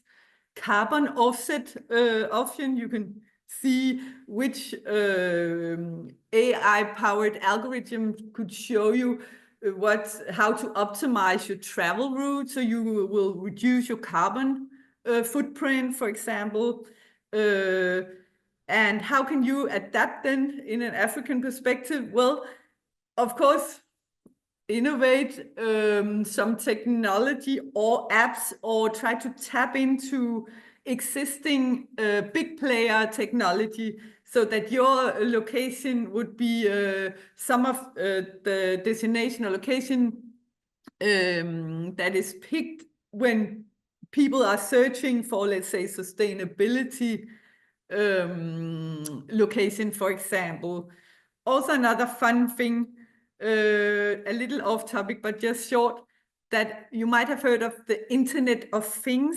This means that we have interneted all type of things. We can see within travel that there's a big development in, for example, smart luggage, where you can, track your device, or wearable tech, where you can connect with the hotel room and have an overall better travel experience. Your smart luggage is equipped with a GPS, for example, or digital locks. Or with your wearable device, you can provide real-time information about both your own health, security, but also connected with your hotel room, so you have a more personalized experience. For example, adjusting the temperature or lighting or entertainment. And again, real-time information about also the destination. So yeah, that's, I think, very interesting what is going on the tech side. So it's up to each, of course, both country, but also, of course, if you can, as a commercial player, play into this to see how can we benefit from these developments. Thank you very much, Christina. We have the next one for you, Bradley. Isaiah wants to know what could be responsible for the low tourism markets for Nigeria as against other African countries. I think, it goes to what Gilbert said, and I'm not probably as much of an expert as Loveland, you and Gilbert might be in the region, but I think, it goes to that last point, one of the last points that Gilbert made around brand perception. I think where you have this massive issue, particularly, I think, across Africa, and Nigeria is no exception to it, I think, unfortunately, has been the victim more often than not, is this perception that, A, the region is unsafe, that it is not a great place to go, that there's nothing to see there, that it's overcrowded. And you've got all these stereotypical sort of ideas and narratives that seem to be dominating the market. Very similar to, South Africa has a high crime one. That seems to be a big thing. And that, unfortunately, what it does is it takes away from the true experiences and the opportunities from a tourism point of view that actually do exist. And I think that's where that conversation that Gilbert mentioned around the strong need for people to understand what their actual brand identity is from a tourism lens and properly market that, I think, is critical. We know that that's what's also helping, at least interregional or domestic tourism, is where people ask each other to say, hey, is this area safe? And we know this, we know this, I think, in the South African regions, it's no exception to that, is that where we find a lot of domestic tourism happening or interregional is because people are talking to each other. They say, actually, this area is amazing to come to. It's incredible. These are unique experiences. It's very safe. We don't experience these things. But then if you try and market on an international level, these stereotypes seem to dominate the conversation. And so there needs to be a stronger push in terms of understanding that. And then, obviously using the South African Brand South Africa strategy as a good example is how they have aggressively focused on dispelling those myths and misconceptions around the market. And I think Nigeria really does, there's a huge need for that to happen there as well on an international perspective, because unfortunately those stereotypes seem to dominate. As much as I say that, I'm not as much of an expert as Loveland you are, and Gilbert, you probably understand it better than I do. But just from the outside, this is what we are seeing: is that South Africa has been hit with a very similar kind of stereotypical view in terms of what we are and how safe we are, and that kind of tourism. Could I tap a bit into that one as well? Because I think you're totally right there. That it's all about the perception. So from an African point of view, you need to kind of educate the world, right? You need to make it more visible what's unique about each country, what's interesting, how are we around, what are we doing with the safety point of views. I think there was also a question in the chat about Nigeria, for example. What to say about Nigeria to attract an European audience? So first of all, of course, attach, and everyone should do that.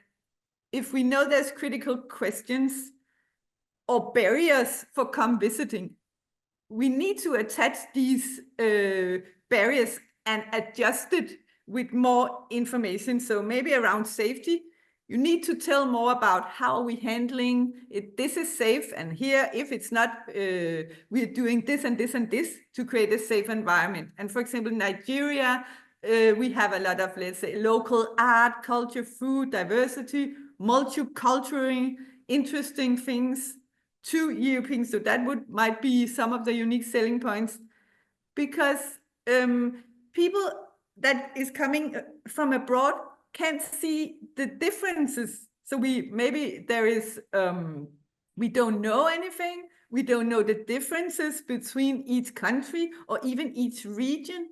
So it's all about, as always in communication, create awareness, educate the markets or the target groups, and be visible. You need to raise your hand and say, hey, we are here, come to us. This is the benefits. And of course, targeting people that can pay. I will say we have a really some groups that can pay. So tapping into these groups, I think also just connecting with another question, what to do about inflation and lower buying power. Actually in Europe, the latest numbers we have show that more than half of Europeans, I think it's 54%, believe that they will have more money to spend on travel this year, even though we have inflation and cost of living pressure and all that. So maybe just need to tap into what we would call the luxury tourist segment, that is not only going for the four-star hotel, but also now is going for the more, exciting travel experience in new destination. They have the money. They are just waiting for you to, raise your hand and say, this is the newest, most exciting destination. Come to us and visit. Yes. Thank you. Loveline, Yes, maybe Gilbert. you can also weigh in on the Nigerian question, but if I may, so in Africa, there is something that we have known as the natural resource curse. It's a strong word, but it's a very popular word. Many countries that have heavy reserves or significant reserves of natural resources, such as oil or diamonds or gold or any of such resources, tend to focus in their national planning, in their investments on those resources to generate revenues and to drive the growth of that country. And therefore, service sectors such as tourism don't always have, a big share in the attention span of decision makers. And governments, therefore, don't tend to prioritize sectors such as tourism to diversify their economic base. But in Nigeria, this has been changing over the last few years. We have seen the Nigerian Tourism Corporation, Tourism Development Corporation, take up more space, become more ambitious. They had a target of $2.9 billion in tourism revenues as at 2023, and I believe that the actual outcome wasn't too far below that target. So there is a growth in that sector. There is a growing realization within government that it's necessary to invest in tourism. However, there is still more to be done in terms of what my colleagues have just said. Number one, making sure that the competitive identity of Nigeria is highlighted. The fact that, when you Google Nigeria, like many African countries, you don't necessarily get the best headlines. You'll probably get some disturbing headlines, unless if you know the country well and you have a specific reason to go. You'll probably be scared if you are just a tourist looking for a destination. So that story has to be told, or a bigger story has to be told. Some of those issues may be there, but Nigeria is a very big country, and it would be good for that nuanced identity and unique identity of various Nigerian regions to be told. And that's where we come in as professionals to advise not just government, but also the different players, both in private and development sectors, on how to unlock that potential. So perception is very big. Investment is definitely an imperative going forward. Prioritization is going to be very critical, because it's not also enough to fix perception. You also have to actually invest in the infrastructure that leads to specific destinations, that unlocks specific destinations, that allows investors to come and put in more facilities and more attractions in those various locations. Nigeria is an amazing tourist destination, and I think the potential is humongous. So with investment, more reputation management, a bigger focus on that competitive identity, even just the diaspora, the Nigerian diaspora alone, given how significant it is, can make for an amazing tourist source. So if there's one country, in my view, that has the biggest potential on the continent, and that is starting fairly, behind others, that have prioritized this for a much longer time, I think Nigeria is definitely it. So I'm very excited. Thank you for your question.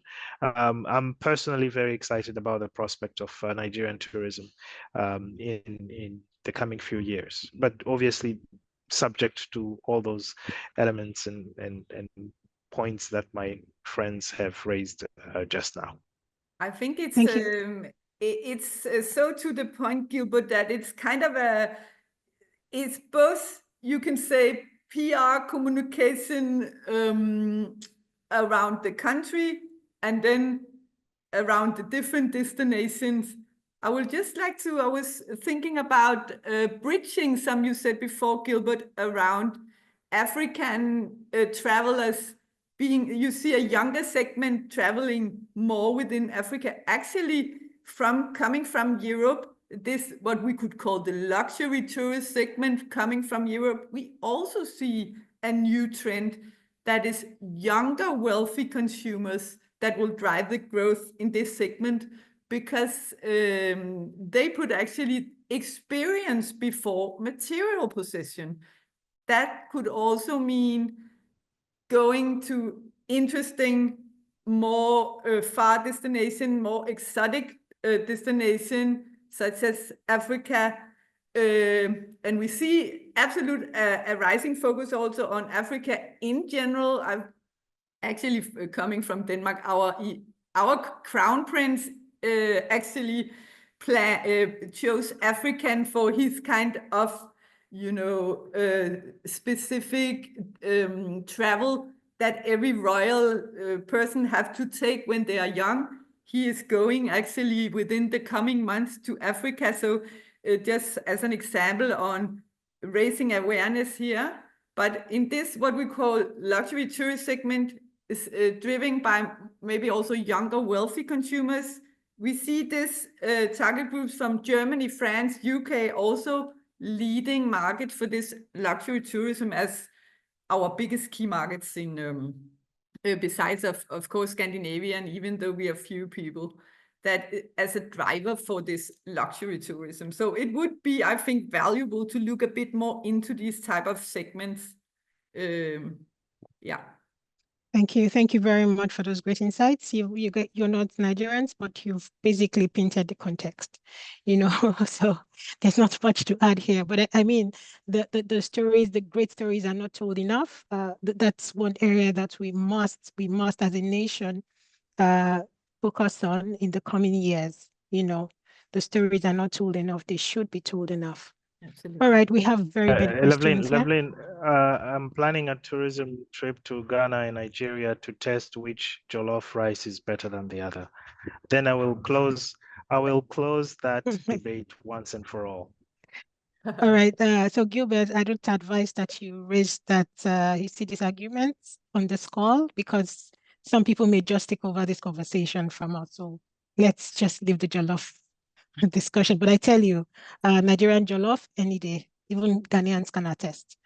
Okay, so the next question will be, I'm hoping we can keep it a little bit shorter so we can take more questions from the people listening. So next one is for you, Christina.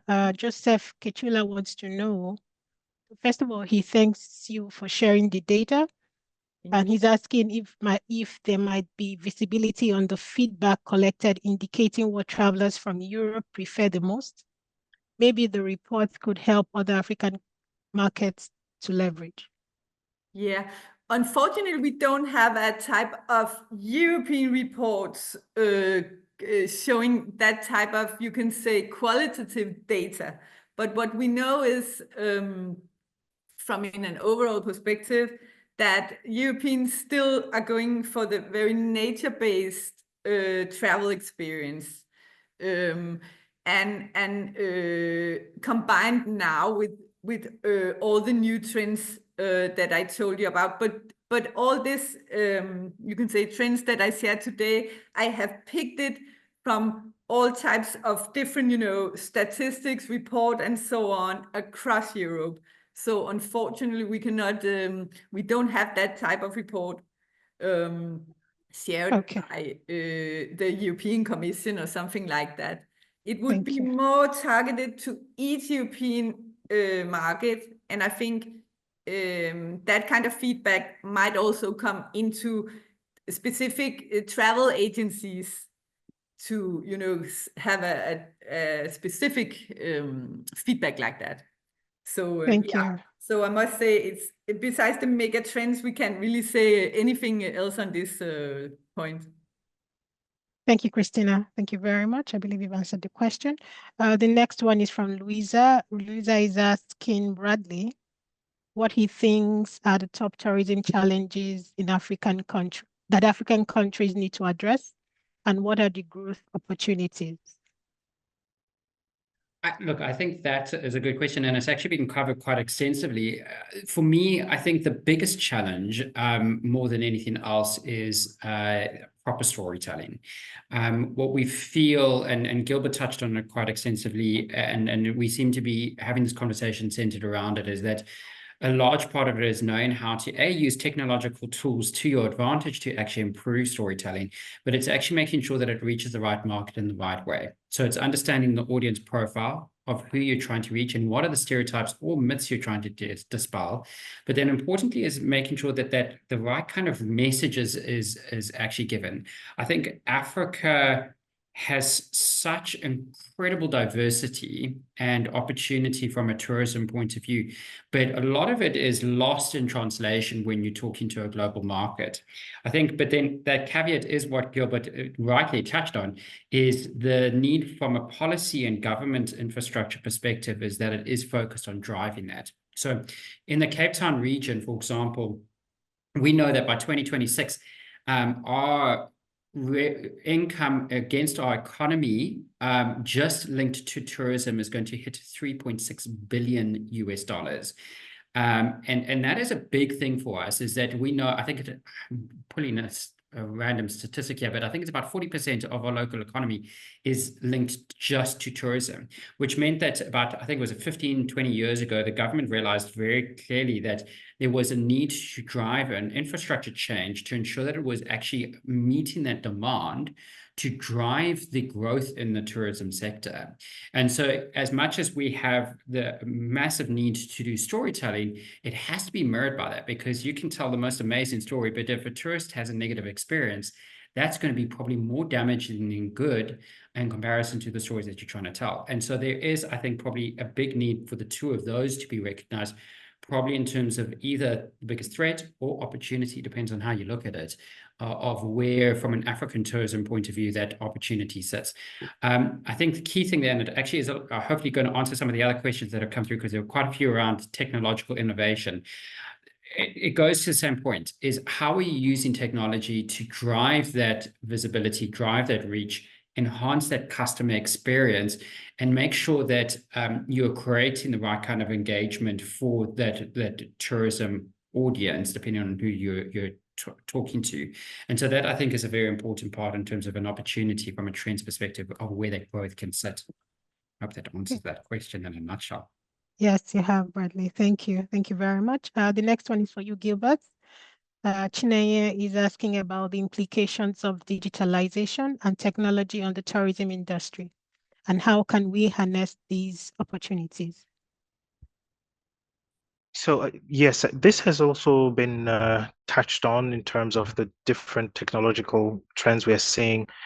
So I'll be very quick and say that technology right now, you can look at it in different ways. So there is technology we can build, there's technology that already exists. So let's look at what technology can do. Technology can be used to optimize destination experiences. When you're at a destination, having various technological applications allow you to see what to do, where to go, how to approach certain situations, etc. I think that's a set of technologies that should be considered by African destinations.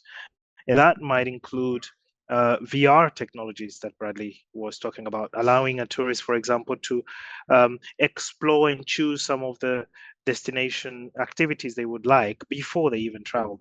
I usually get a bit anxious when I'm traveling to a place especially if there isn't a lot of specific information about what to do, and I have maybe 3 days and I need to select the experiences that are optimal for me, and I just have no way of knowing what will be great for me. I have to wait until I get there, and then I look at the menu of what is available, and then I choose.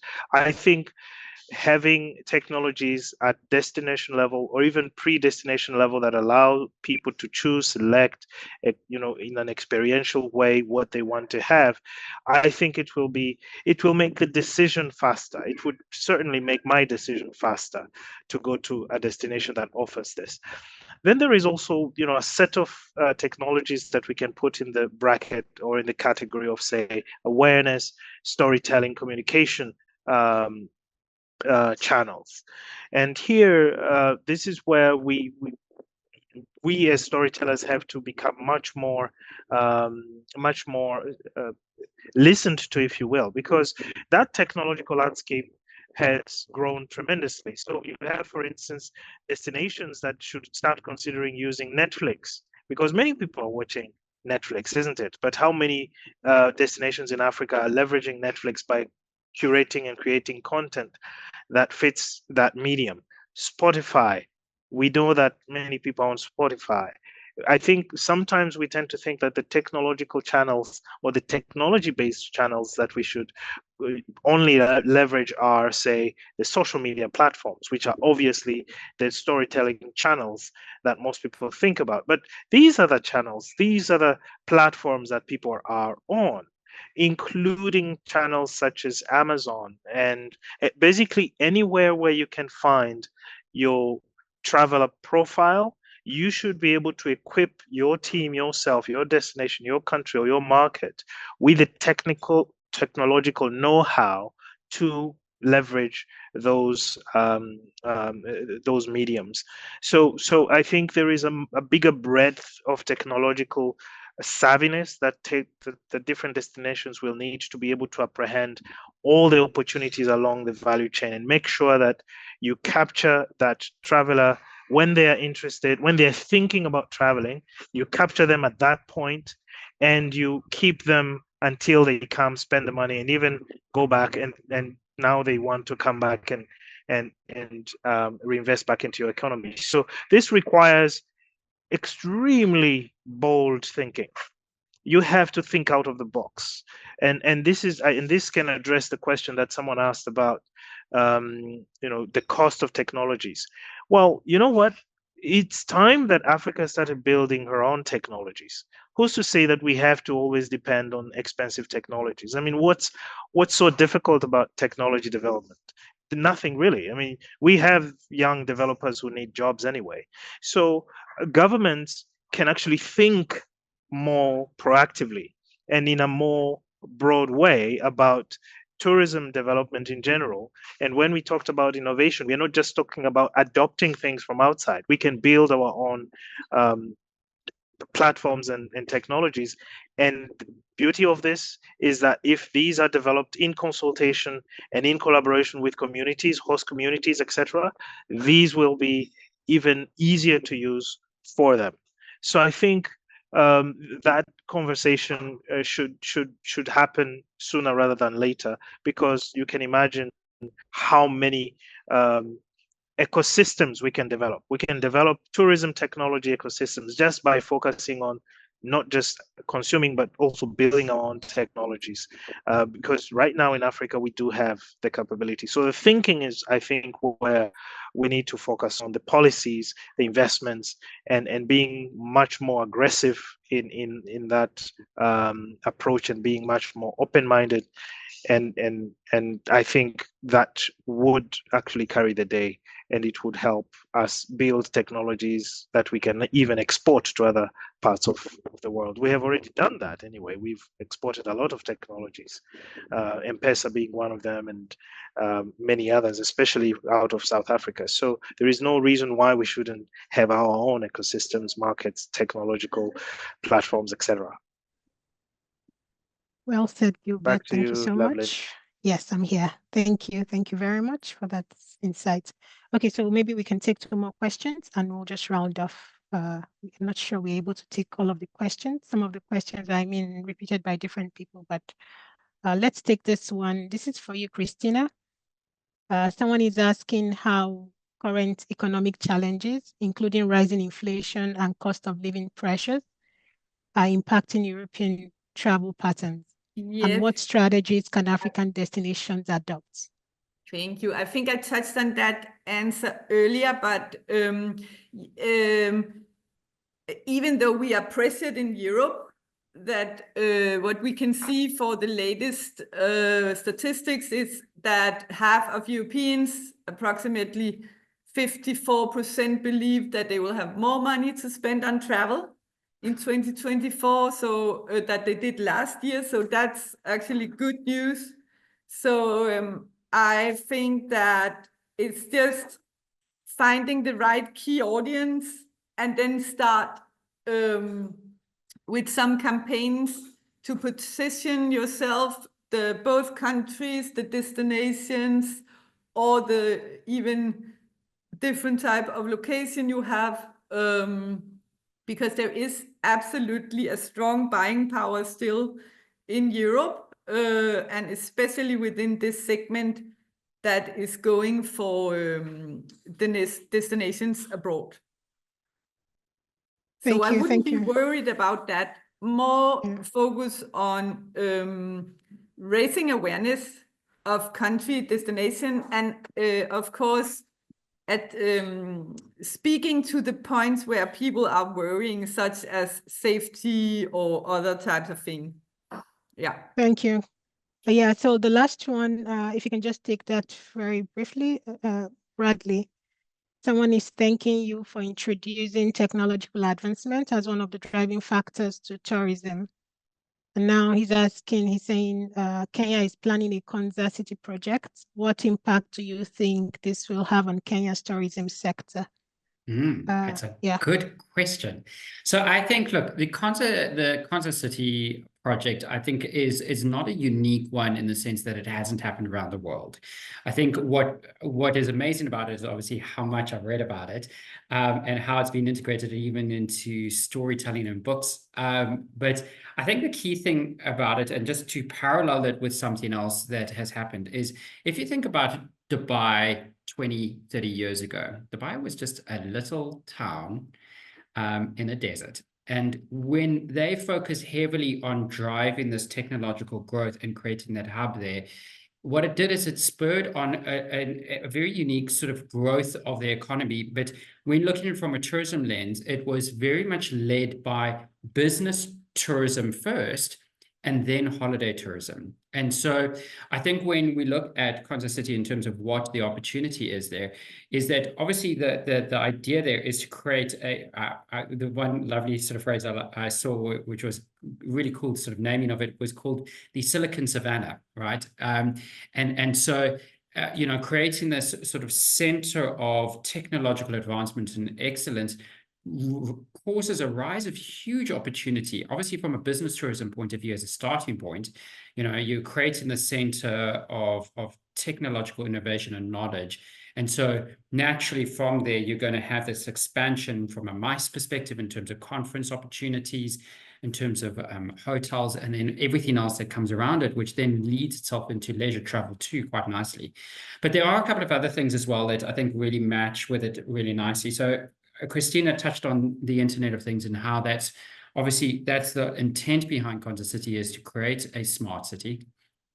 But that in its own right will then help address a lot of other technological opportunities that sits within sort of creating attraction tourism in the region as well, including sort of seeing it as a place where it can be an opportunity for people to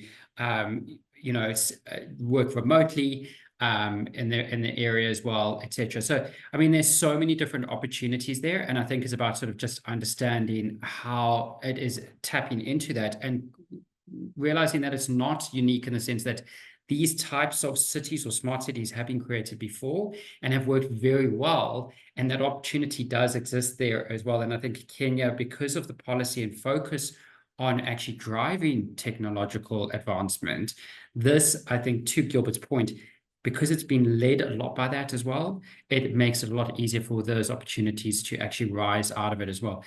The one key thing I just want to add, though, is there is also an opportunity in terms of, because I saw it as also a question that came through, when it comes to this kind of thing, it's important that there is an opportunity to drive the cultural tourism as well through this.